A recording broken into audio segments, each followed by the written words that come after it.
কথা বলো না, কথাগুলোর বেশ ভিত্তিক কথাবার্তাটা একটু শোনো। প্রথমত হচ্ছে এই জিনিসটা কি, কাকে উন্নতি করতে যাচ্ছে? পাওয়ার ফ্যাক্টর উন্নতিকরণ। আগে তোমাকে একটু জানতে হবে যে তাহলে পাওয়ার ফ্যাক্টর জিনিসটা কি। তো জিনিসটা কি হয়, একে যেটা দিয়ে আমরা প্রকাশ করি সেটা হচ্ছে cos থিটা।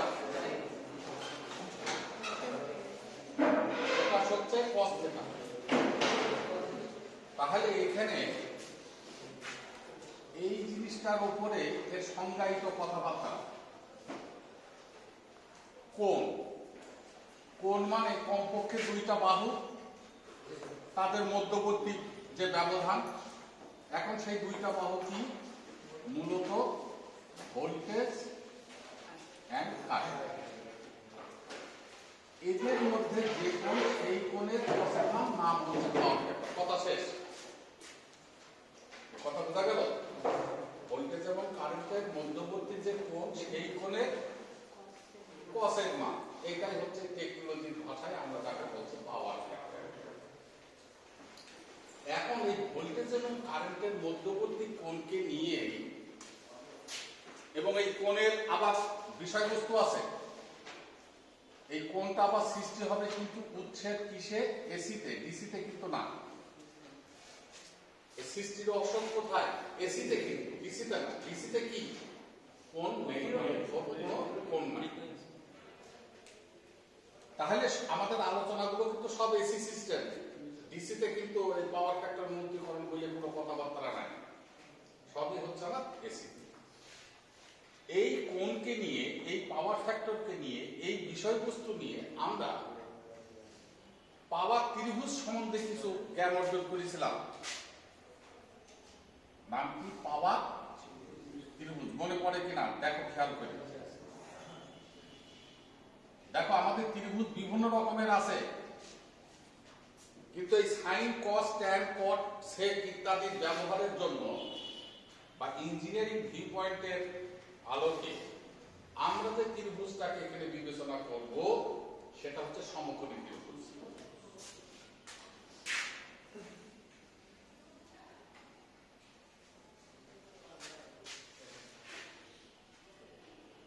অন্য কোন ত্রিভুজ না, কি আমরা কি নেব? সমকোণী ত্রিভুজ।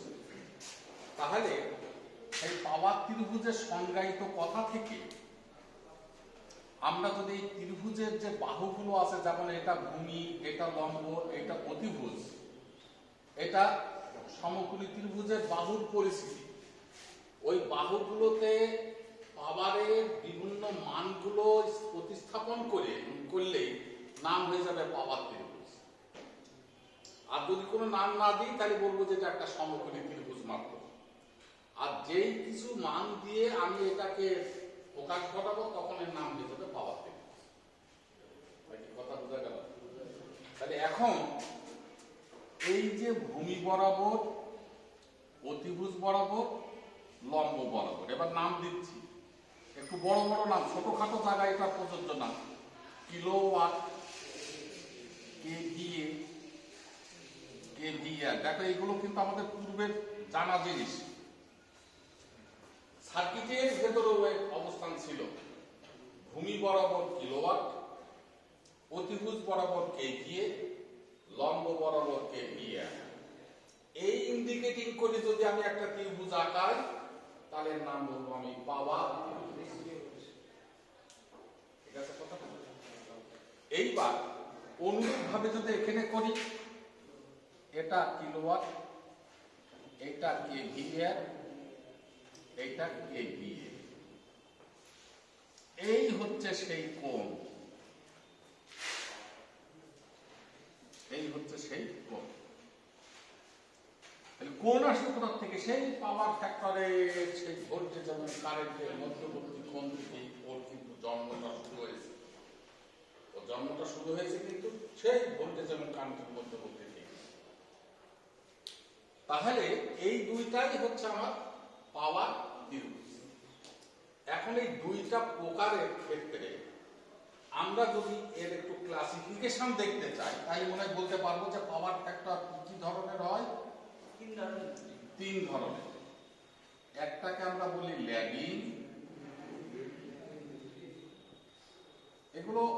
পরিচিত নাম না, সবই আমরা কিন্তু জানি। এখন অবস্থা ভেদে পরিবর্তনগুলো একটু ঠিক করতে হবে।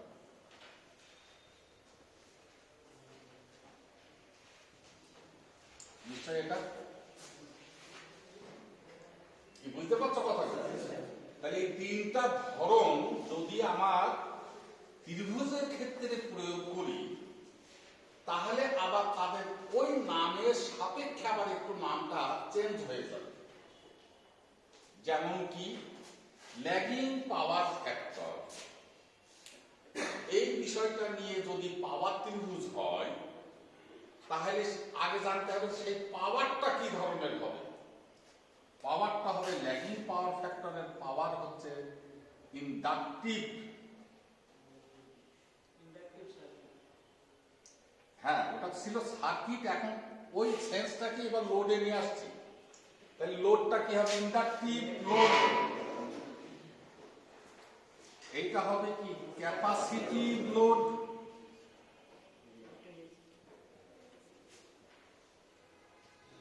এইটা হবে কি? Resistive load.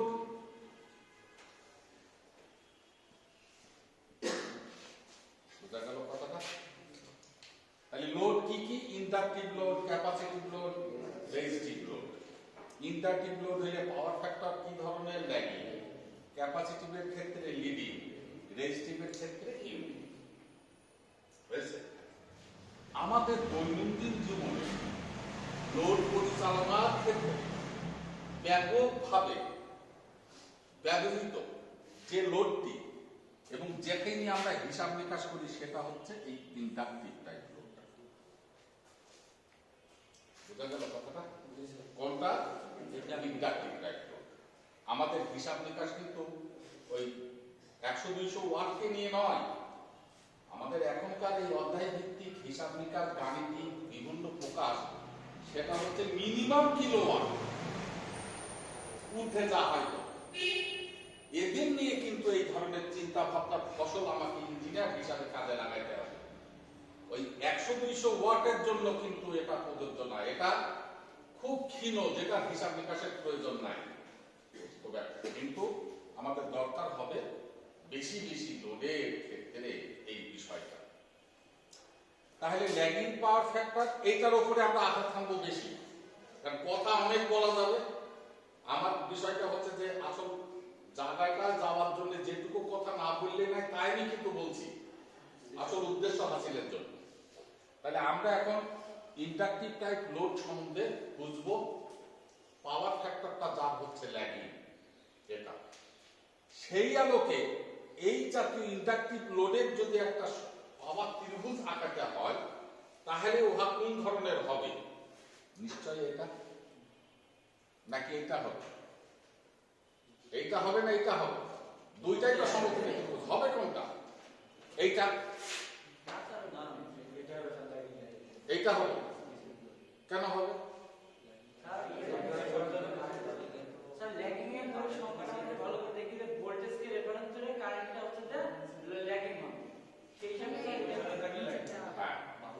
আমাদের এখন কিন্তু একটা জিনিস মনের ভেতরে গেঁথে নিবা, যে কোনো একটা সাপেক্ষে কিন্তু আরেকটাকে পরিবর্তন করা যায়। এই পরিবর্তনের সাপেক্ষে কথাটাকে যেভাবে বলছে একটু বোঝার চেষ্টা করবা। আমাদের ফিক্সড রাখার চিন্তা ভাবনা সব জায়গায় হচ্ছে ভোল্টেজ। যেমন প্যারালাল সার্কিট, দেখো আমরা ফিক্সড করে ফেলেছি কাকে? ভোল্টেজকে। ভোল্টেজ সব জায়গায় সমান, তাহলে তার কথার নাম কি? ওই পথটা হচ্ছে প্যারালাল সার্কিট। ভোল্টেজ অসমান, সিরিজ সার্কিট। কিন্তু ভোল্টেজ অসমান কি আমরা নিয়ে কোনো জায়গায় ব্যবহার করি? বিশেষ বিশেষ ক্ষেত্রে ব্যবহার করি মাত্র। কিন্তু ব্যাপক অর্থে ভোল্টেজ ফিক্সড, ভোল্টেজ সব জায়গায় সমান। এই সমান মানকে নিয়ে বিবৃতি দেওয়াটা হচ্ছে গাণিতিক ভাবে সহজ। দেওয়া যাবে না তা কিন্তু নয়। গতদিন কেলভিনস ল আমি বলেছিলাম যে রেজিস্ট্যান্সের মানের পরিবর্তনটা ঠিক রাখবো, ওই সাপেক্ষে মূলধনকে করব। এটা কি গদবাধার কথা নয়? তাই বলি কি আমি রেজিস্ট্যান্সের মানকে পরিবর্তন করে অঙ্ক করতে পারবো না? পারবো, কিন্তু গাণিতিক বিভিন্ন হিসাব নিকাশে আমি সুবিধাটা বেশি পাবো বিধায় রেজিস্ট্যান্সটাকে ফিক্সড রেখেছিলাম।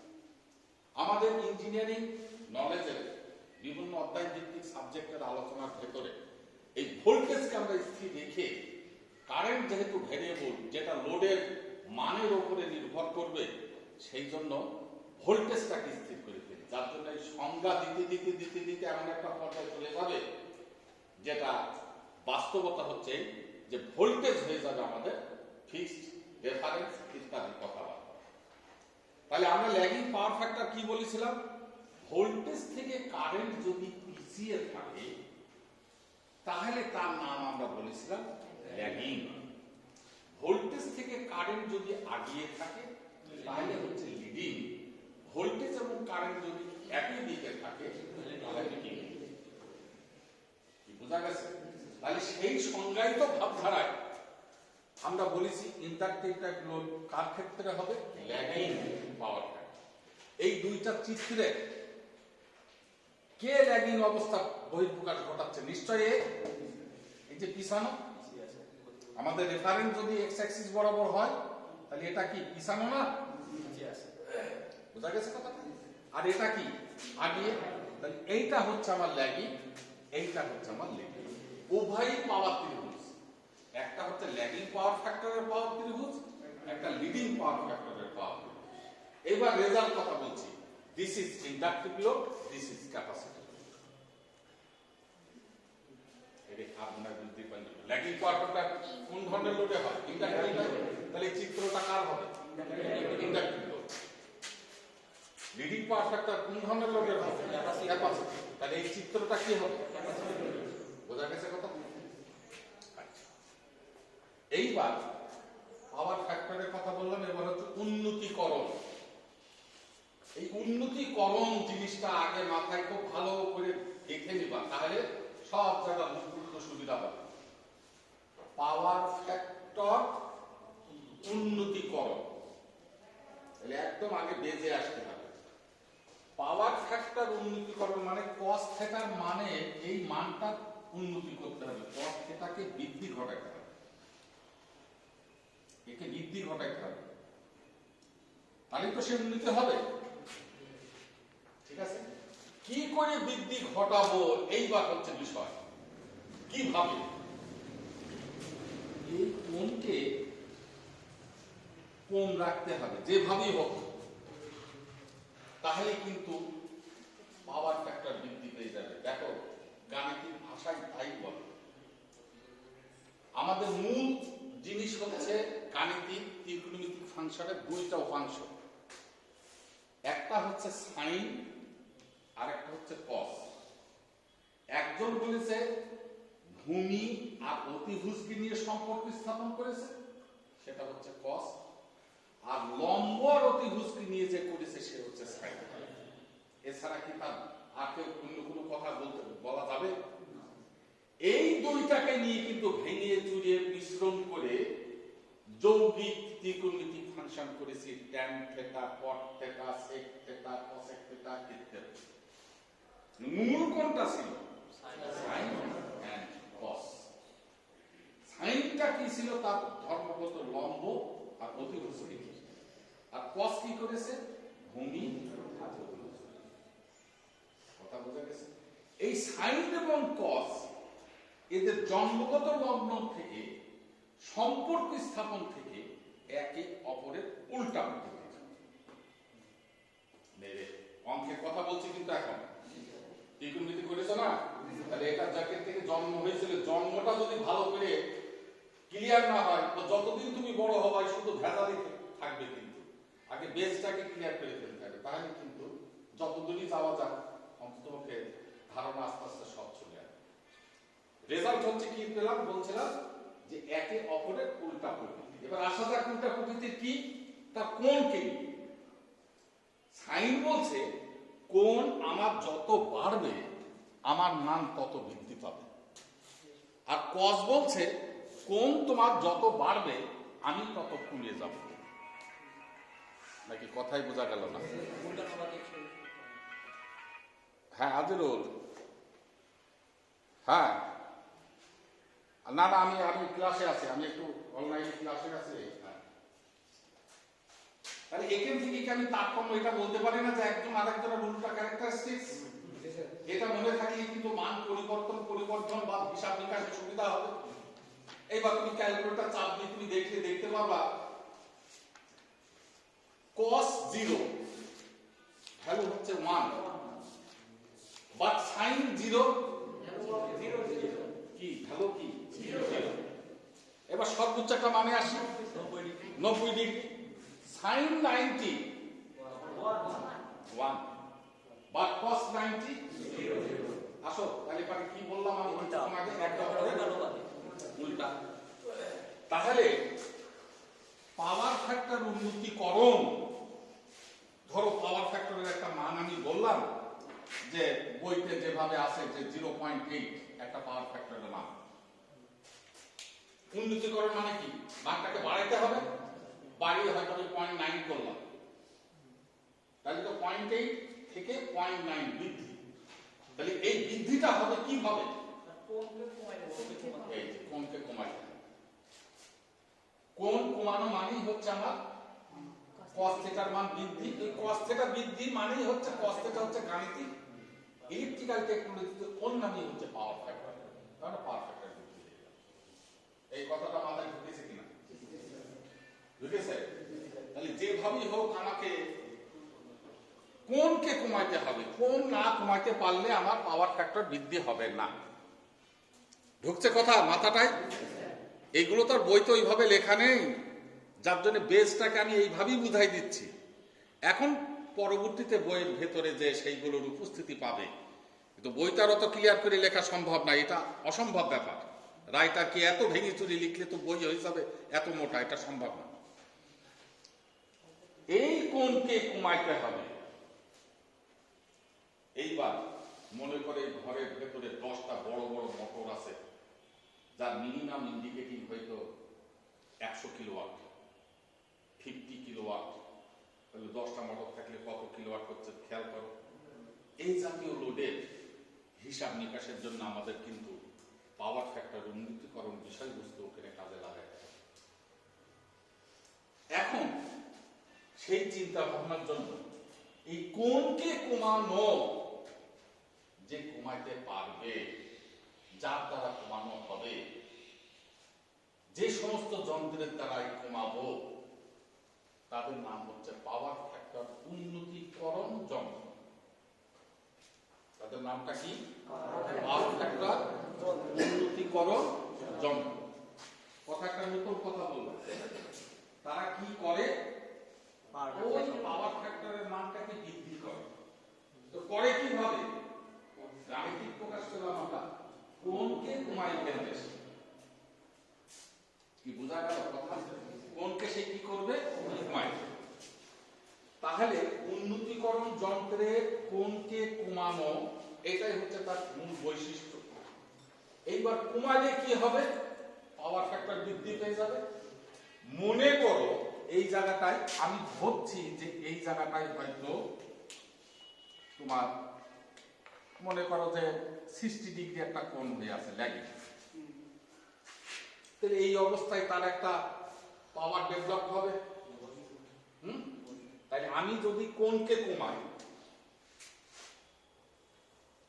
মনে করলাম এই পজিশন, তাহলে এটা চলে আসলো কি হয়তো 30 ডিগ্রি, তাহলে কোণ কমে গেছে। শুনলো তো? দিয়ে তার অবস্থা পরিবর্তন হলো, পরিবর্তন হয়ে আমি লাস্টে পেলাম কি এই অবস্থা। আগে ছিল কি এই অবস্থা, পরে হলো কি ওই অবস্থা। তাই হওয়ার জন্য এমনি এমনি তো হবে না, এমনি এমনি হবে না। কি করতে হবে আমার? ওই যে উন্নতিকরণ যন্ত্র যেটা বললাম, এর মাধ্যম দিয়ে, এর সহযোগিতা নিয়ে, একে সংযোগ দিয়ে এই কোণটাকে কমাতে পারবে। যাহা কোণ তুমি যতটুকুই কমাবা, ওই পজিশনটাই নাম হয়ে যাবে পাওয়ার ফ্যাক্টর উন্নতিকরণ। বুঝতে পারছেন? একটা এই অবস্থায় ছিল, এতগুলো লোডের হিসাব নিকাশ করে। এর পেছনে আরো কথা আছে, অর্থনৈতিক কথা আছে। তো আমি আগে থিওরিটিক্যালি মানে বেসিক জিনিসটাকে দেখাচ্ছি। এবার আমি যেই কোণটাকে কমাবো, ও তখন হয়ে যাবে কি, কি হলো না না না, আমি ওই যে ক্লাসে আছি তো, ঠিক আছে। এই জিনিসটা নিয়ে আমাদের আগে একটু আলোচনা হবে, তারপরে আমি তোমাদের প্রশ্নে কোন কমাবো কি জানলে স্যার তুমি কি হবে, ও আমার লাভ কি, লাভ লোকসানের বিষয় আছে না, অর্থনৈতিক বিষয় কাটবে ঠিক তারপরে আগে। এখন আমরা শিখে নেবো কিভাবে কম হয়, কম হলে কি হবে, তারপরে আমি কি লাভ পাবো, তারপরে হচ্ছে অর্থনীতি। বুঝা যাচ্ছে কথা? তাহলে সেই আলোকে মনে রেখো যেটুকু আমি বলছি, কোনকে কমাইতে হবে, কোনকে কমাইতে পারে যারা, তারা হচ্ছে উন্নতিকরণ যন্ত্র। এবার একটু নামগুলো বলি, সামাজিকতা এইগুলোর নাম আছে। ক্যাপাসিটর ব্যাংকিং, এই যন্ত্রটা পাওয়ার ফ্যাক্টরের মানকে উন্নতি করে। ভিতরের কথা হচ্ছে কোনকে কমানো। ফেজ অ্যাডভান্সার, এগুলো বইতে আছে নামগুলো, এগুলো দেখবা। ফেজ অ্যাডভান্সার অর্থাৎ এও হচ্ছে পাওয়ার ফ্যাক্টর উন্নতিকরণ যন্ত্র। তারপরে হচ্ছে কি কি বললাম না, সিনক্রোনাস মোটর না, সিনক্রোনাস কন্ডেন্সার, সিনক্রোনাস কন্ডেন্সার এও কি করে, এও উন্নতিকরণ যন্ত্র। এর দ্বারা কি করা হয়, ওই যে পাওয়ার ফ্যাক্টর উন্নতিকরণ করা হয়। অ্যাকচুয়ালি কি হয়, কোনকে কমায় ফেলে। যন্ত্রগুলোর নাম বললাম, দরকার হলে বইতেও আছে, তোমরা এগুলো একটু পড়ো। Capacitor banking, phase adventure, synchronous condenser ইত্যাদি ইত্যাদি, ওই 3-4 রকমের আছে। যাই হোক, এখন আমি যদি উন্নতি করে ফেলি ওই যন্ত্র লাগালে, ওই যন্ত্রটার একটু পরিচয় বলি। এরা হচ্ছে ক্যাপাসিটিভ লোড টাইপের যন্ত্র। এর লোডটা কি ধরনের, ক্যাপাসিটিভ লোড। তাহলে পাওয়ার ফ্যাক্টর সে যদি উন্নতিকরণ করে, তার বৈশিষ্ট্যগত রেখাচিত্র কিন্তু এই ধরনের। লিডিং পাওয়ার ফ্যাক্টর সম্পর্ক এই জায়গাটা মনে হয় বুঝছে না। ওই যে আমি যে 3-4টা যন্ত্রের নাম বললাম না, তারও একটা লোড আছে, তারও কেভিএর আছে, তারও কেভিএ আছে। সে এই ধরনের না হয়ে এই ধরনের। দেখো, আমি যদি মনে করলাম, একটুখানি খেয়াল করো হিসাব নিকাশটা, এটা 100, এটাও 100, এটার কোণ যাহাই হোক, এইটুকু বললাম আমি হয়তো 20, আর এই পুরাটা মনে করলাম 50। এই ক্ষেত্রে পুরাটা কত, 50। এখন এর সাথে টেনে নিয়ে এসে যদি আমি এর সাথে লাগিয়ে দিই, কোন কি আছে আমি জানি না, দেখো উন্নতি হয়ে যাবে। এর সাথে একে লাগাবো, একসাথে করে দেবো। কি বুঝতে পারছো কথাটা? যদি একসাথে করে দিই, ভূমির সাথে ভূমির যোগ বিয়োগ, লম্বের সাথে লম্বের যোগ বিয়োগ, আর কোনো জায়গায় কিছু করতে পারবো না। ভূমির সাথে ভূমির যোগ বিয়োগ, লম্বের সাথে লম্বের যোগ বিয়োগ করলেই নিশ্চয় একটা স্ট্রাকচার খাড়া হয়ে যাবে। তাহলে ভূমির সাথে ভূমির যোগ বিয়োগ, ভূমি কত 100, এ ভূমি কত 100, দুইটা মিলে কত 200, থাকলো 200। মনে করলাম যে 200 এই বরাবর থাকলো, হয়েছে। লম্বের সাথে লম্বের যোগ বিয়োগ, এদিকে -50, ওইদিকে +20, এবার যোগ করলে কত হয়, কি হয় লাস্টে, এই যে 30। ওই নিচে লিখলে আর মাইনাস চিহ্ন না দিলেও হবে, কারণ নিচের গাণিতিক অবস্থাটাই হচ্ছে মাইনাস চিহ্ন বিশিষ্ট। এইবার দেখো, এই ভূমি পেলাম আর লম্ব পেলাম, এবার দুই মাথা যোগ করে দাও, দেখো অতিভুজ পেয়ে যাবা এবং কোণ পেয়ে যাবে।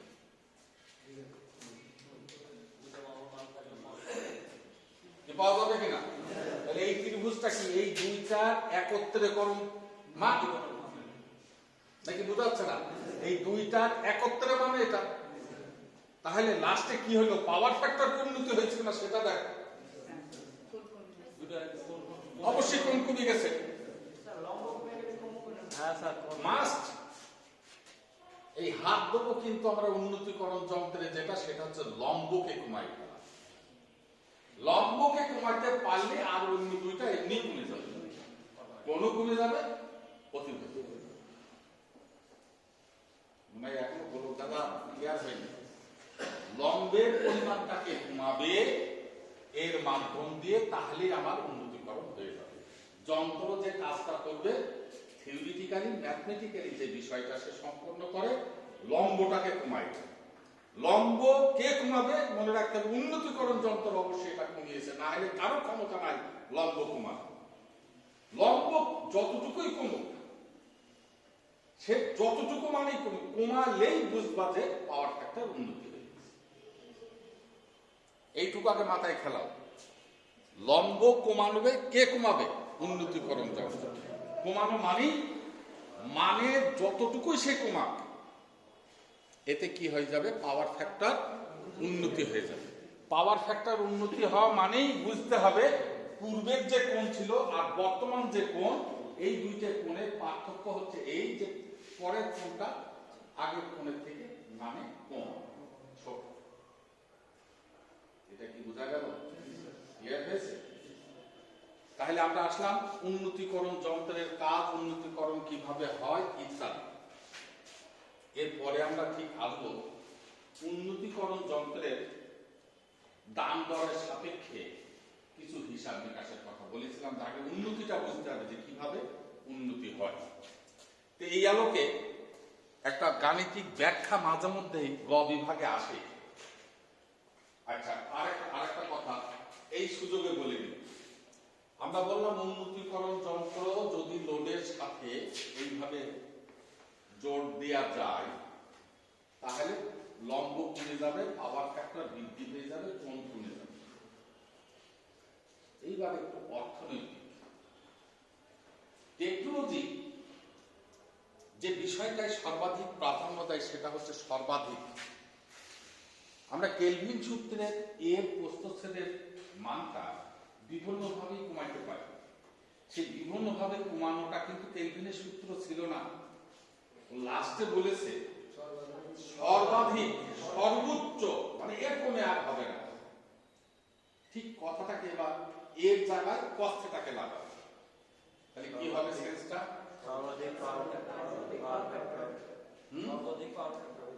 তারপরে উন্নতিকরণ, সর্বাধিক পাওয়ার ফ্যাক্টর উন্নতিকরণ। তাহলে উন্নতি কি হবে? যে কোনো যন্ত্র কিনে নিয়ে এসে লাগালেই কিন্তু লম্ব কমবে। কিন্তু এটা কি সর্বাধিক? না। দেখো মাথায় খেলাও, এটা কি সর্বাধিক? আমি 10 ডিগ্রি কমালাম, এটা কি আমি সর্বাধিক বলবো নাকি? আমি 20 ডিগ্রি কমালাম, এটা কি সর্বাধিক? আমি 30 ডিগ্রি কমালাম, এটা কি সর্বাধিক? না। তাহলে এটা সর্বাধিক কখন হবে সেটা, এই সর্বাধিকের মানদণ্ড নিরূপণের জন্য এবার আসতে হবে অর্থনৈতিক কথা। মিতব্যয়ী প্রস্থচ্ছেদ সর্বাধিক মিতব্যয়ী, ওই সংজ্ঞাটা দেওয়ার আগে দেখো সেই হিসাবটা করেছি কি যে হ্যাঁ এই প্রস্থচ্ছেদে আমার খরচটা হচ্ছে সব থেকে কম। তখন আমি বলেছি যে এটা হচ্ছে সর্বাধিক মিতব্যয়ী। তার আগে বলতে পেরেছি? তাহলে সর্বাধিক এই পাওয়ার ফ্যাক্টরের মানটা উন্নতি করব, যে মানটা তার সাথে একটা শব্দ লাগিয়ে দেবো অর্থনৈতিক, যার নাম হচ্ছে সর্বাধিক মিতব্যয়ী পাওয়ার ফ্যাক্টর। দেখেছো কথা কোথাকার কথা কোথায় যাচ্ছে? প্রথমত হচ্ছে উন্নতি তো যেমন যে কোনো মানে করা যায়, আরে এটাকে তো আমি সর্বাধিক বলবো না, তাহলে কোনটাকে সর্বাধিক বলবো? যে মানটাতে অর্থনৈতিক ভাবে আমি সাশ্রয়িতা লাভ করব, সেই মানটা হচ্ছে আমার সর্বাধিক মিতব্যয়ী পাওয়ার ফ্যাক্টর। দেখো কথাটার সম্পর্কযুক্ত ধারণা কিন্তু আমাদের একটু ক্লিয়ার করছে। সর্বাধিক মিতব্যয়ী প্রস্থচ্ছেদ, যে সেন্সে সংজ্ঞায়িত সেন্সটা করেছিলাম, একেরও হিসাব নিকাশ আলাদা হোক, কিন্তু কথাগুলোর রহস্য কিন্তু এক ধরনের। যে পাওয়ার ফ্যাক্টরের মানে উন্নতি করলে আমি সর্বাধিক মিতব্যয়িতা বা সাশ্রয়িতা লাভ করব, ঠিক ওই মানটাই হবে হচ্ছে আমার সর্বাধিক মিতব্যয়ী পাওয়ার ফ্যাক্টরের মান। এটা হতে পারে 10 ডিগ্রি কমালেও হতে পারে, 20 ডিগ্রি কমালেও হতে পারে, 30 ডিগ্রি কমালেও হতে পারে। বুঝা গেছে? এটা কিন্তু সর্বাধিকের সংজ্ঞা। আর কমানো বলতে কি? কমানো বলতে লম্ব যদি একদম 0 করে ফেলি সেটা হচ্ছে সব থেকে কমানো, কিন্তু ওইটা সর্বাধিক মিতব্যয়ী পাওয়ার ফ্যাক্টর নয়। কথাটা বুঝতে পারছো? তো যার জন্য এইগুলোর আরো ভাবক আমাদের ক্লিয়ার হবে যখন আমরা অঙ্কের ভেতরে যাব আস্তে আস্তে, বা সেন্সগুলোকে আরো একটু আলোচনা দরকার হবে। যে বলছি কি, যে ইলেকট্রিক্যাল টেকনোলজির অতি একটি গুরুত্বপূর্ণ রাশিমালা কিন্তু পাওয়ার ফ্যাক্টর। এটা নেই এমন কোন সাবজেক্টে পাবা না তুমি। সব সাবজেক্টের ভেতরে এদের অবস্থান আছে। তার থেকে তুমি কি ধারণা পাও যে এটা একটা ভোল্টেজ কারেন্ট রেজিস্ট্যান্সের ন্যায় অতীব একটি গুরুত্বপূর্ণ রাশিমালা, যেটা না থাকলে কিন্তু আমি সব জিনিসের হিসাব নিকাশ ক্লিয়ার ধারণা পাবো না। বোঝা গেছে? তো যাই হোক, কথা অনেক বলা যাবে, আমি ধাপে ধাপে আসি। তাহলে সর্বাধিক মিতব্যয়ী পাওয়ার ফ্যাক্টর, এই মানদণ্ডটা আজকে নির্ণয় করা শিখব। অর্থনৈতিক বিষয়টাকে একটা যে কোনো একটা লামসাম ভ্যালু ধরে নিয়ে আগে সেই হিসাবটা আমরা শিখে নিই, তারপরে আমি অন্যদিকে যাব।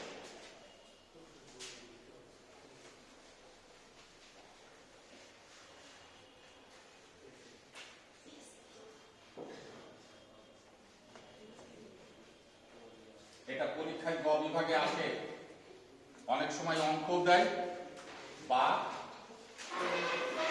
এই ধরনের গাণিতিক ব্যাখ্যা চাই। তোমরা বিভিন্ন সালের প্রশ্নগুলো একটু স্টাডি করবা, আশা করি সেই তখন এই কথাগুলো পাবে। প্রশ্নটা হচ্ছে সর্বাধিক মিতব্যয়ী পাওয়ার ফ্যাক্টরের গাণিতিক সমীকরণের প্রতিপাদন। টপিকটা বললাম কি, সর্বাধিক মিতব্যয়ী পাওয়ার ফ্যাক্টরের গাণিতিক সমীকরণ প্রতিপাদন, ব্যাখ্যা দাও, দেখাও, ইত্যাদি ইত্যাদি বিভিন্ন কথাবার্তা। এটা বইয়ের ভাষা অনুযায়ী বললাম। এটাই যে করতে হবে না, তুমি শুধু টপিকটা মাথায় নাও যে সর্বাধিক মিতব্যয়ী পাওয়ার ফ্যাক্টরের গাণিতিক সমীকরণের ব্যাখ্যাটা আমি দিচ্ছি। তাহলে সেই ব্যাখ্যাটা কিভাবে দিচ্ছি সেটা খেয়াল করো। প্রথমে আজকে সবাই করে ফেলতে পারবা, কোনো সমস্যা না, যেহেতু আমি বুঝাই দিয়েছি অনেক জিনিস, যার জন্য অসুবিধা হবে না। ত্রিভুজের নাম দিলাম ও এ বি। এটা কি? এটা পাওয়ার ত্রিভুজ। এটা একটা কি? পাওয়ার ত্রিভুজ। কি করে বললে এটা একটা পাওয়ার ত্রিভুজ? এটা পাওয়ার ত্রিভুজ। হ্যাঁ, তাহলে এখন এটা পাওয়ার ত্রিভুজ হয়নি, এটা জাস্ট একটা সমকোণী ত্রিভুজ হয়েছে। এখন বাহুগুলোর নাম যেই চেঞ্জ করে দেবো তখন কিন্তু পাওয়ার ত্রিভুজ হয়ে যাবে। তাহলে নাম দিচ্ছি, এটা কি হবে? কিলোওয়াট। এটা কি? কেভি। এটা কি? কেভিএআর। আগে সবাই একটু বুঝে নাও। আর এটাই হচ্ছে আজকে হোক, আজকেই করবা, মানে দুই একবার স্টাডি করে নেবা, তাহলে দেখবা যে তোমার এই ভিতরে গাণিতিক ব্যাখ্যাগুলো তোমার কাছে মোটামুটি ক্লিয়ার হয়ে গেছে। না হলে দু এক মাস পরে গেলে কিন্তু আবার নতুনের মতো মনে হবে, কি তো কিছুই মনে করছে না, কোন দিক থেকে কি করছে, এমন একটা বিষয় চলে আসবে। যার জন্য রুম স্টাডিটা আজকেই করে নেবা। এইটা কি? একটা ল্যাগিং পাওয়ার ফ্যাক্টর সম্পূর্ণ পাওয়ার ত্রিভুজ। কথাটা ঠিক? এবার কথাটাকে একবারে বলে দিলাম, ইন্ডাকটিভ টাইপ লোডের পাওয়ার ত্রিভুজ। দেখো কথা একই না? হ্যাঁ, ইন্ডাকটিভ টাইপ লোডের পাওয়ার ত্রিভুজ। এটা আমরা উন্নতিকরণ কিন্তু করব ইন্ডাকটিভ টাইপ লোডের। কেন? আমরা যেটা দৈনন্দিন জীবনে ব্যবহার করি, ইন্ডাস্ট্রিয়াল বিভিন্ন, সবই হচ্ছে আমার ইন্ডাকটিভ টাইপ লোড। ঠিক আছে? এইবার এইটার উন্নতিকরণ করতে হবে। উন্নতিকরণ তাও আবার কি? সর্বাধিক মানে আমি এখনো হিসাব নিকার দাম দর কিছু জানি না, মনে করছি এখানে একটা কোণ ছিল এই এটা। এইবার উন্নতিকরণ করছি আমি, খেয়াল করো, মনে করলাম, মনে করছি এই মানে আমি উন্নতি করে ফেললাম। তাহলে এইটার নাম দিলাম এখন আমি এটা 2। তাহলে আগেরটার নাম দাও 1 হয়েছে। এইবার এই জায়গাটা একটা পয়েন্ট হলে তুমি একটা নাম দাও, যে মনে করো নামটা দিলাম সি। তাহলে প্রথমে ছিল ও এ বি, কোণ কমে গেল থিটা টু, মানে ত্রিভুজ গঠিত হলো ও এ সি। উন্নতিকরণ হয়েছে কিনা? হয়েছে। মনে করছি এটাই হচ্ছে আমার সর্বাধিক মিতব্যয়ী পাওয়ার ফ্যাক্টরের মানদণ্ডে নির্ণীত বা প্রতিষ্ঠিত ত্রিভুজ। কথা ক্লিয়ার হচ্ছে? এইবার এটার ভূমিটা দেখো, এই ও এ বি ত্রিভুজ আর ও এ সি ত্রিভুজের ভেতরে বাহুর সমন্বয়ে পার্থক্য কি? কোনটা ডিফারেন্স হয়েছে? আর ডিফারেন্স হয়নি কে? ভূমি ডিফারেন্স হয়নি। এই ভূমিটা কি? গ্রাহক যে লোডটা চালাচ্ছে না সেই লোড। অর্থাৎ আমি তো লোডকে কমাবো না, লোড যদি কমাই তাহলে তো বিল কম হবে। লোডকে ঠিক রেখে বিল কম আসা, এটা উন্নতিকরণ যন্ত্রের কিন্তু সুবিধা। লোড ঠিক রেখে বিল কম আসা, এটা আধার বললাম, আধারটা ক্লিয়ার হবে পরে।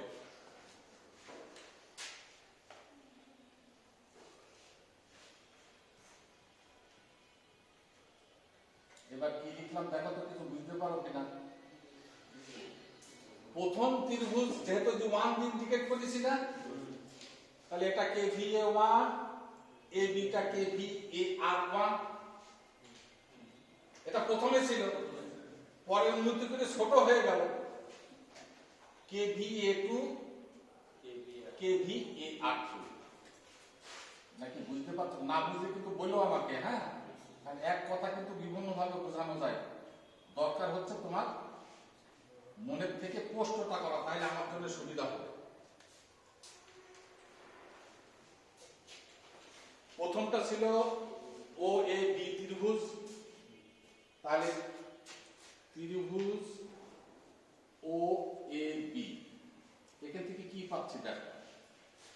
ফার্স্টে যদি আমি কে ভি এ 1 এটা নিয়ে আসতে চাই, তাহলে কি আসবে দেখো তো, ভূমি বাই অতিভুজ সমান cos থিটা। তাহলে ভূমিকে ও এ, অতিভুজকে ও বি সমান সমান কি cos থিটা 1। এটা লেখা যাবে? কি লেখা যাবে না এটা? এইবার ও এটা কি জিনিস? কিলোওয়াট। ও বিটা কি জিনিস?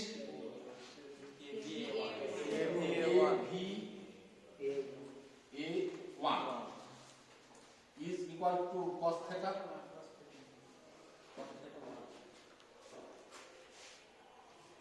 কি হয়েছে? আচ্ছা, এইবার kVA1 kilowatt by cos theta 1 এটা লেখা যায়?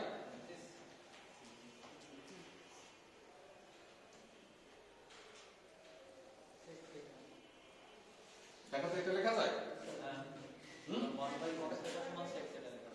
ঠিক আছে, বইয়ের পরিভাষা একটুখানি চেঞ্জ করি। হয়তো মনে হইতেছে তাই তো স্যার ক্লাস করিয়েছিল, খাতা লেখাটাও ভালো বুঝছি না, তো বইয়ের সাথে একটু মিলাই দিয়ে আমি একটু স্টাডিটা করতে চাই। বই কিন্তু কিলোওয়াট লেখে, সেই কিলোওয়াটের পরিবর্তে একটা অ্যালফাবেট ব্যবহার করেছে, সেটা হচ্ছে কি পি।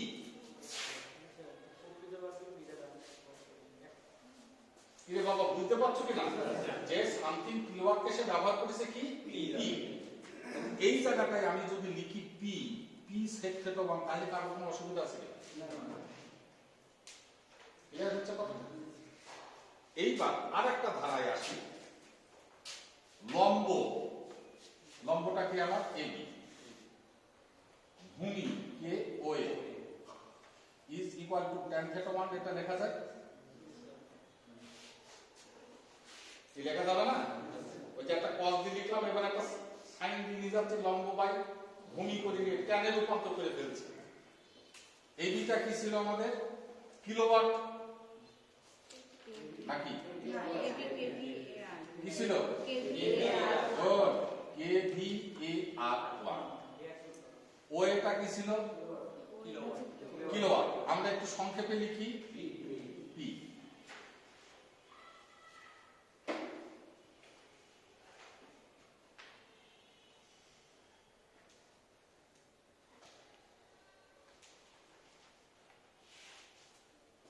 এটা গেল না, বোঝার কোনো কারণ নাই। এটা গেল ও এ বি ত্রিভুজের ক্ষেত্রে KV1 আর KVAR1, এই দুইটা বাদ করেছে। এটা কি বোঝা গেল কিনা? এইবার ছোট ত্রিভুজের ক্ষেত্রে আসো, উন্নতিকরণের পর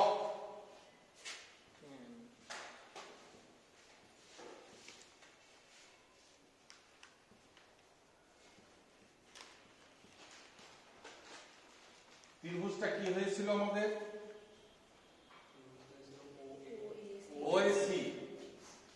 একবারে যদি আমি লিখি তাহলে কি কেউ বুঝতে পারবে কিনা দেখো তো। KVA2 P sec theta 2 KVAR2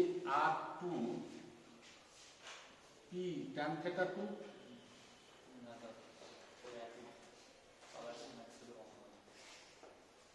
লেখা যাবে? হ্যাঁ, এইবার এটা হচ্ছে প্রথমে KV1, এটা হচ্ছে কি দ্বিতীয়।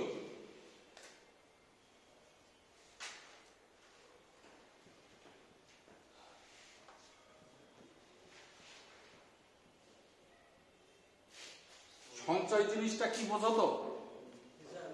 আগে কত খরচ হয়েছে আর পরে কত খরচ হয়েছে, দুইটার পার্থক্য কি বলি? সঞ্চয়। আগে ঘাটতি, পার্থক্য করতে হবে। যদি পার্থক্যটা বড় হয়ে যায় তাহলে ঘাটতি হয়ে গেছে, ধার, মানে লোকে আমার কাছে টাকা পাবে। আর যদি কম হয় তাহলে বুঝবো আমার পকেটে টাকাটা আছে। কথা কি তাই কিনা? তাহলে এখন প্রথমে KVA হচ্ছে এটা, পরে KVA হচ্ছে এটা। এই প্রথমেরটা পরেরটা যদি তারতম্য করে তাহলে সেভিং KVA লিখলে কথাটা ঠিক হবে কিনা?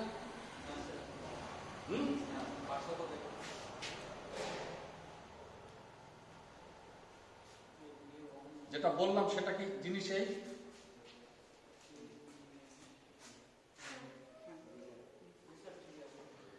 ঠিক আছে। এইবার ভ্যালুটা নিয়ে এসে যদি আমি বসাই,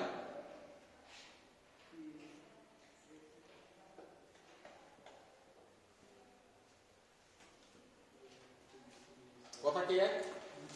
KV1 মানে তো কি তোটা মান, আর KVA2 মানে কি? P sec theta 2।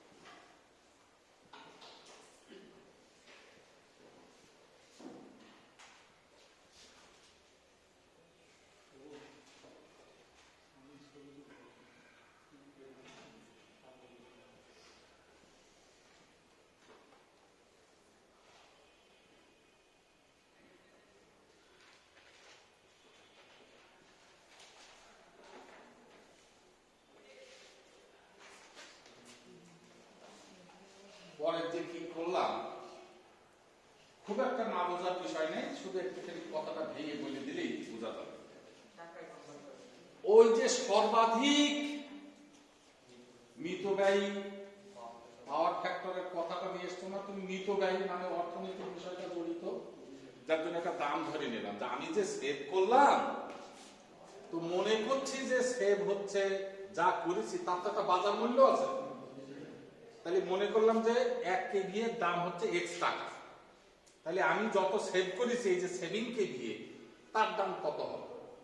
তাহলে নিশ্চয় 1 KVA এর দাম X টাকা, তাহলে সেভিং KVA এর দাম কি হয়? X ইন্টু সেভিং KVA, এত টাকা। এটা টাকায় রূপান্তর হয়ে গেল। এত কি? এত টাকা। এই যে যেহেতু আমি দাম বলেছি তার দামের এককটা কি হয়? আমি টাকাতে বলেছি, টাকা। এটা মানে বলছেই না কিছু। সেভিংটা তো বোঝা গেছে। এইবার মনে করলাম যে আমি যেটা সেভ করলাম সেটার ইভ্যালুয়েশনটা কি, অর্থনৈতিক।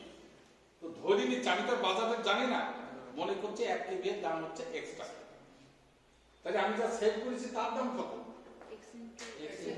সেভিং কে দিয়ে, তার মানে এত টাকা। এই সাইডটা বুঝেছো?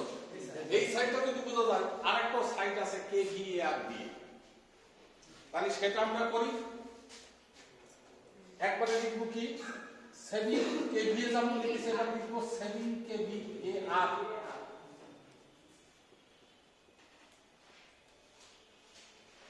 হয়েছে? এইটাকে একটু অন্যান্য কিছু অঙ্কের প্রয়োজনীয় ভাষা দিয়ে একটু লিখে দিন, যাতে পরে আর চিনতে ভুল না হয়।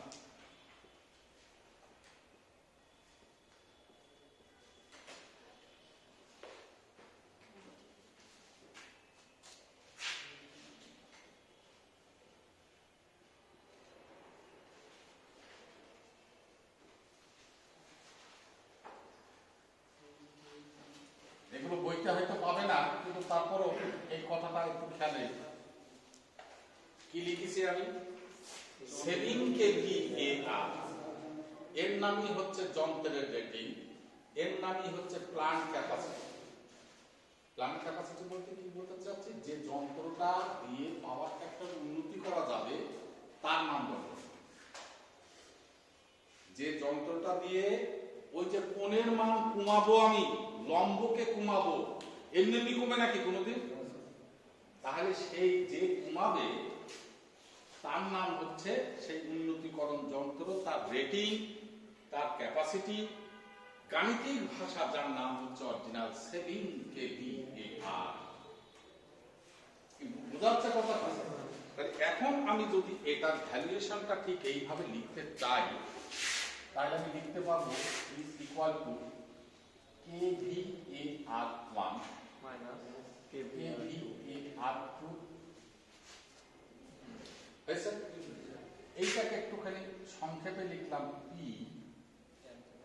tan θ1 minus tan θ2। দেখা যাবে? এইবার আবার মনে করি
এই পর্যন্ত কথা বলা শেষ, তাই তো?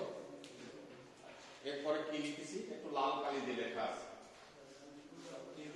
মনে করি প্রতি কেভিআরের দাম লিখে নিয়ে একটু খেয়াল করে দেখো, দামে কি লিখেছি।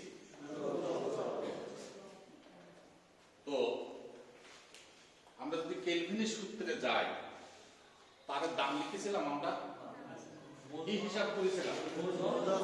ওই দামটা সুদ অবস্থায়কৃত টাকাটা সে কিন্তু হিসাব নিকাশে নিয়ে এসেছে।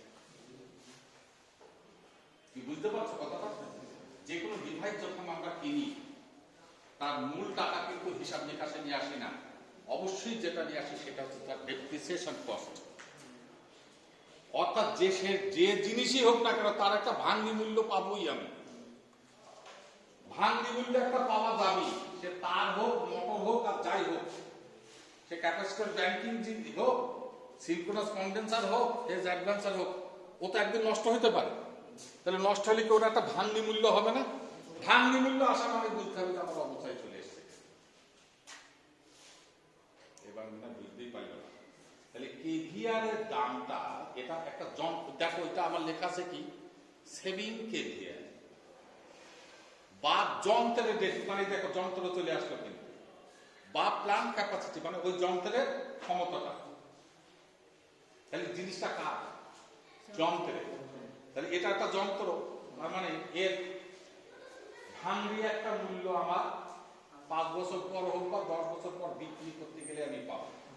যদি আসে তাহলে সেটাকে আমরা সরাসরি না লিখে করি কি, ওই হিসাব নিকাশে তাকে নিয়ে আসবো সুদ এবং অবচয় জনিত টাকাটা, সম্পূর্ণ টাকা না, তাহলে আবার গ্রাহক ক্ষতিগ্রস্ত হয়ে যাবে। আমি একটা জিনিস ভাঙড়ি হিসাবে তো আমার বিক্রি হবে, এই বিক্রি হলে বিক্রি টাকাটা যে আমার একটি আয় বলা যায়, সেটা যদি আমি না ধরি তাহলে খরচটা বেড়ে যাবে না? ধরো তোমার আব্বা তোমাকে 10,000 টাকা দিয়ে একটা মোবাইল ফোন কিনে দিয়েছে, তুমি 5 বছর ব্যবহার করেছো, দিয়ে তোমার আব্বাকে বললে যে এরকম মোবাইল ফোনটা দেওয়ার কোনো কাজ হচ্ছে না, বিভিন্ন ডিস্টার্ব এই। এখন তুমি মোবাইল ফোনটা কি করো, বিক্রি করে দাও না? 1,000 টাকায় বিক্রি হোক বা 500 টাকায়, একটা দামে তো হবে। যদি হয়, এবার তোমার উচিত হবে কি তোমার আব্বার কাছ থেকে কি 10,000 টাকায় নেওয়া নাকি 9,000 টাকা নেওয়া? 9,000। এখন এটা হচ্ছে সততার পরিচয়। কারণ আমি যদি বলি যে না আমি 9,000 টাকা না, আমি 10,000 টাকা লাগবে, তাহলে 1,000 টাকা তোমার আত্মসাৎ দেবে। কিন্তু আমরা ইঞ্জিনিয়ারিং তো সেটা শিখতে আসিনি, আমরা সঠিক হিসাব নিকাশটা শিখব। কারণ অসৎ বা অন্য কোনো চিন্তা ভাবনা, এটা কোনো স্ট্যান্ডার্ডই নাই, যেটা কোনো ডিজাইন বলে না। এটাকে কোনো ডিজাইন বলবে না যে না তুমি 1,000 টাকা আত্মসাৎ করো, এটা ডিজাইন নেবা।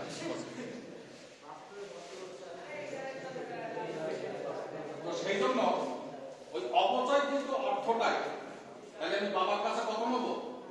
9,500 টাকা। আর 500 টাকা কোথায় পেলাম? ওই যে বিক্রি করেছো তুমি, ওই সেই বিক্রির টাকাটা যে তোমার কাছে আছে, সেই টাকাটাই হিসাব করে তারপরে বাবার কাছে। এটাই হচ্ছে অবস্থা। বুঝা গেছে কথাটা? এইবার সেভিং কেভিআর এর দাম পেলাম, আর এখানে কি পেয়েছিলাম? সেভিং কেভিএ এর দাম।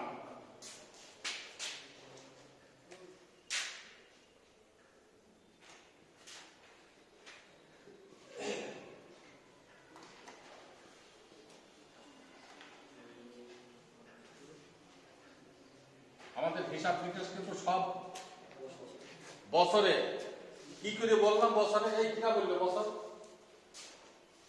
বছর কে বললো বলো? হিসাব নিকাশটা কি বাৎসরিক, এটা কিভাবে বা কে বললো? বলার পেছনে তো একটা যুক্তি থাকতে হবে যে বাৎসরিক কথাটা আসছে কেন। এই সুদ অবচয় এইগুলো সব বছরে। কতদিন একটা অঙ্ক করতে কি বললাম না যে যদি সময় কিছু উল্লেখ না থাকে তাহলে তুমি 1 বছর ধরবা, তার ব্যাখ্যাটা কোথায় জড়িয়ে? ও যে সুদ অপচয়ের ভেতরে যে ইন্টারেস্টের কথাটা বলা আছে, বাৎসরিক। এইবার বাৎসরিক সেভিং, এইবার প্রকাশ দিচ্ছি এস, সেভিং কেভিএ এর দাম বিয়োগ সেভিং কেভিএআর এর দাম। আমাদের দুইটা সাইড তো, এইদিকে একটা সেভ হয়েছে আর ওইদিকে একটা সেভ হয়েছে, দুইটা সেভের অ্যাকচুয়াল মানটা আসবে আমার বাৎসরিক নিট সেভিং। ঠিক আছে, যাকে প্রকাশ করছে এস দ্বারা। এস ইজ ইকুয়াল টু, আমরা এটা পেয়েছিলাম কি xp sec theta 1 minus sec theta 2 minus yp tan theta 1 minus tan theta 2 হয়েছে? লিখতে পারবো কিনা? থিটা 2 এর সাপেক্ষে অন্তরীকরণ করলাম উভয় পক্ষকে, ds by d theta 2 d by d theta 2 x p sec theta 1 sec theta 2 minus y p tan theta 1 tan theta 2। কিরে বাবা, লেখা যাবে কিনা? এবার প্রশ্ন হচ্ছে যে থেটা 2 এর সাপেক্ষে কেন সাব করতে গেলে না? ভ্যারিয়েবল কম্পোনেন্ট কি এখানে কোন? কারণ আমার তো যাই হোক কোনকে কমাইতে হবে, না হয় কোন যদি করো না হবে পাওয়াটা করতে হবে, কত লস হচ্ছে না? পারফেক্ট তো কস ফাংশন, তাহলে আমাকে ধাপ মারতে হবে কার? কোনের উপর। তাহলে কোন ভ্যারিয়েবল? তাহলে ভ্যারিয়েবল কোয়ান্টিটিটা কি? এই থেটা 2 তো বিভিন্ন পজিশনে হতে পারে, এখানে হতে পারে, এর একটু পরে হতে পারে, যে কোনো জায়গায় হতে পারে। এই জন্য ভ্যারিয়েবল হচ্ছে আমার থেটা 2। তা ভ্যারিয়েবল জিনিসকে নিয়েই তো আমরা অন্তর্গীকরণ করি, এই জন্য থেটা 2। এইবার দেখা যাক গাণিতিক ব্যাখ্যা কি বলে। ডি বাই ডি থেটা 2 মানে যেখানে থেটা 2 থাকবে সেখানে সে পরিবর্তন ঘটবে, যেখানে থেটা 2 নাই সেখানে সে পরিবর্তন ঘটাবে না, তাই তো? তাহলে সেই আলোকে এই অংশটা আমার থাকবে না, এই অংশটা থাকবে না। কি বলবে? এ তো ছোটবেলার কাহিনী বলছি। থেটা 2 সাপেক্ষে অন্তরীকরণ হবে, অর্থটা কি? যেখানে থেটা 2 থাকবে সেখানে সে পরিবর্তন ঘটাবে, আর অন্যটা পরিবর্তন সে ঘটাবে না। তাহলে এখন কি হচ্ছে? D by d theta 2 x p sec theta 2। আর আরে অঙ্কটা কি বুঝতে পারছো না? D by d theta 2 x p sec theta 2 যদি হয় তাহলে আমার ভাষাটা কি আসতে পারে? এইটুকুর জন্য minus x p sec theta 2 tan theta 2। Sec থেটার ডিফারেন্সিয়েশন কি? সেক থেটা ট্যান থেটা না? এটা কিনা বলছে কিনা তা কি জানি। সেক থেটার ডিফারেন্সিয়েশন ট্যান থেটা না? আরে সেক থেটা ট্যান থেটা। এই মাইনাসে গিয়ে হলো কি? Plus y p tan theta 2 good sec square theta. একটু লাভ দিয়ে লাইনটা লিখলাম, কি অঙ্কসম্মত থাকার কথা না, এটা তো অঙ্কের কথা, বোঝা গেছে? এইবার আমাদের ভাষাটা কি ছিল? সর্বাধিক মিতব্যয়ী পাওয়ার ফ্যাক্টর। তাহলে আবার লেখো সর্বাধিক মিতব্যয়ী পাওয়ার ফ্যাক্টরের মান পাওয়া যাবে তখনই, হ্যাঁ, সর্বাধিক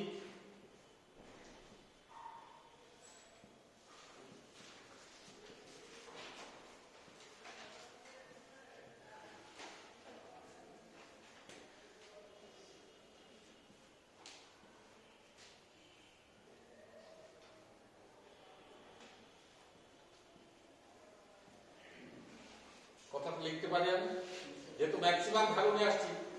এর মান সর্বাধিক পাওয়া যাইবে তখনই যখন ওই যে ds by da is equal to 0 বসিয়েছিলাম কিনা, মনে আছে?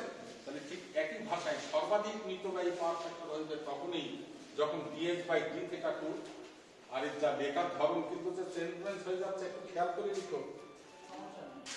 আচ্ছা, তাহলে এখন এটা কি হতে পারে? 0 ইজ ইকুয়াল টু মাইনাস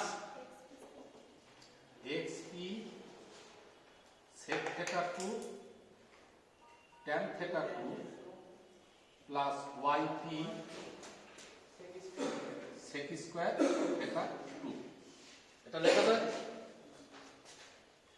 বোর্ডে তো জায়গা নেই, আমি যেখানে গ্যাপ পাচ্ছি সেখানে লিখছি আর কি। এইবার ওইটাকে সমীকরণের এইদিকে নিয়ে আসি। X p sec theta 2 tan theta 2 y p sec square theta 2।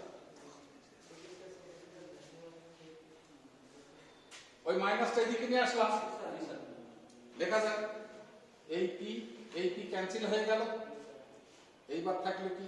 X 1 by cos theta 2 sin theta 2 cos theta 2 ওই একই করা যায়, ওটাও করা যায় 1/cos স্কয়ার থিটা। sec শেষ কাটা যায়, sec থিটা তো থাকে, কোনো সমস্যা নাই। আবার কাটাকাটি হবে, এই জন্য একবারে করে দিচ্ছি।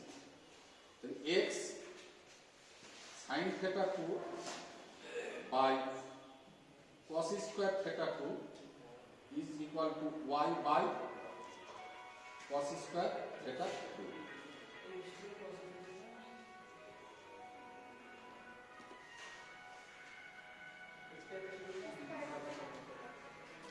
কি লেখা যাবে না এটা? হ্যাঁ, কি হলো? হ্যালো,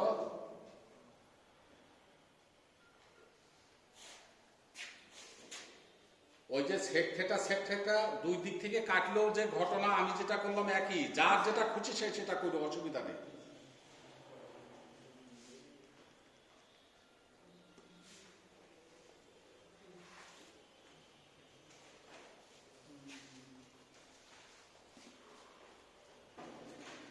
হ্যাঁ, না না, আজকে নাম কালকে যাও, আজকে খোঁজ খবর নিচ্ছি, কালকে যাও।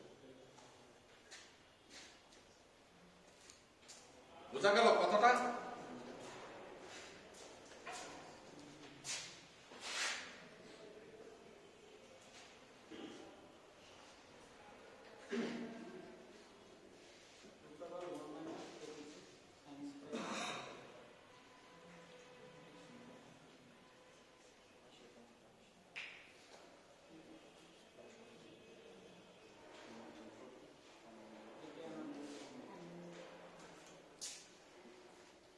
অনেকগুলো জাস্ট একটা মানে ভ্যালুকে রিপ্লেস ঘটানো আর কিছুই না।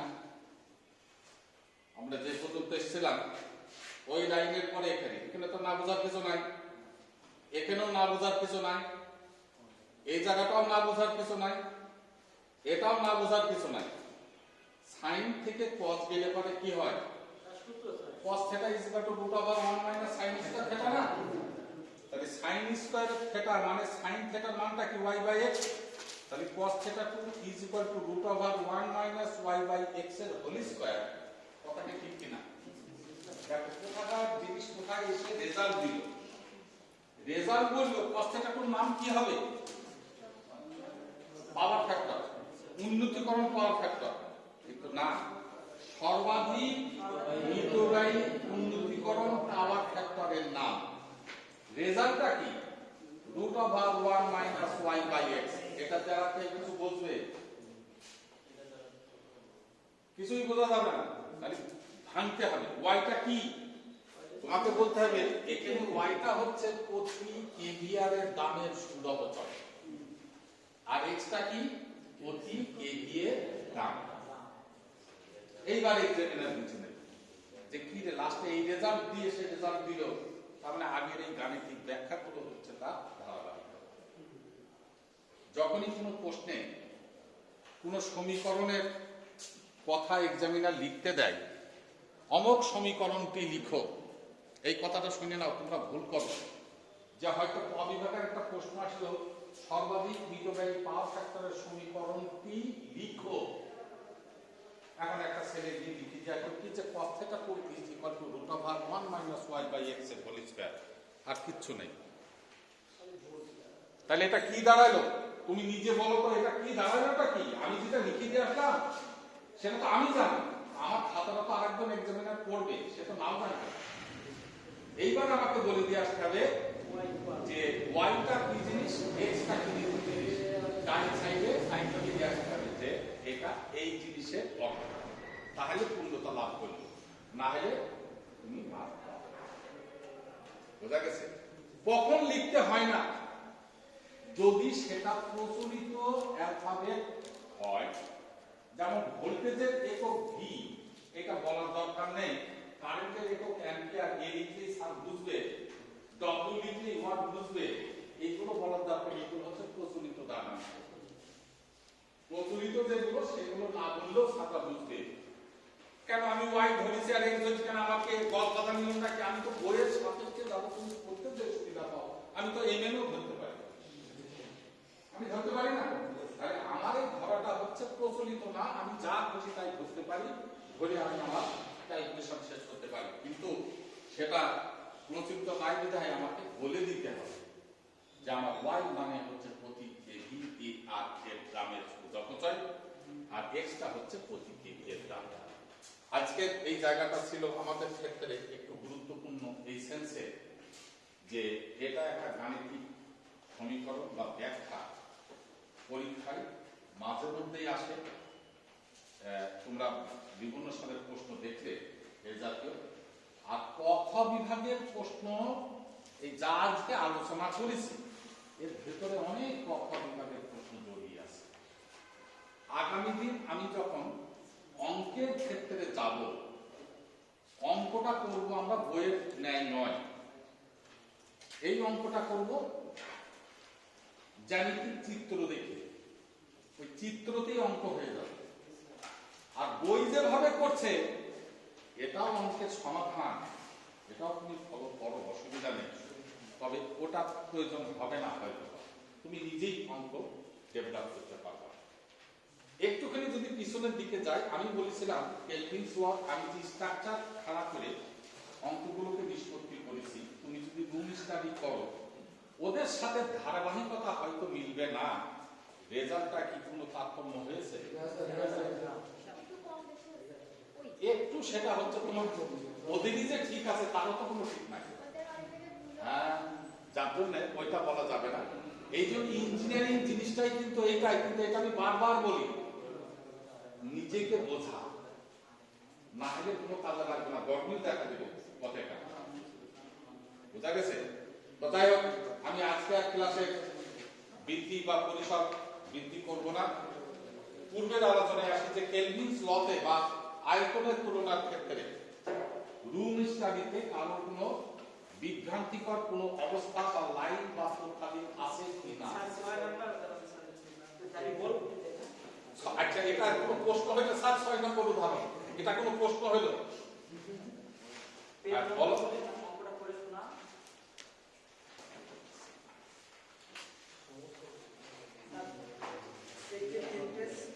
তোমার প্রবলেমটা কোথায় তুমি সেটা বলো।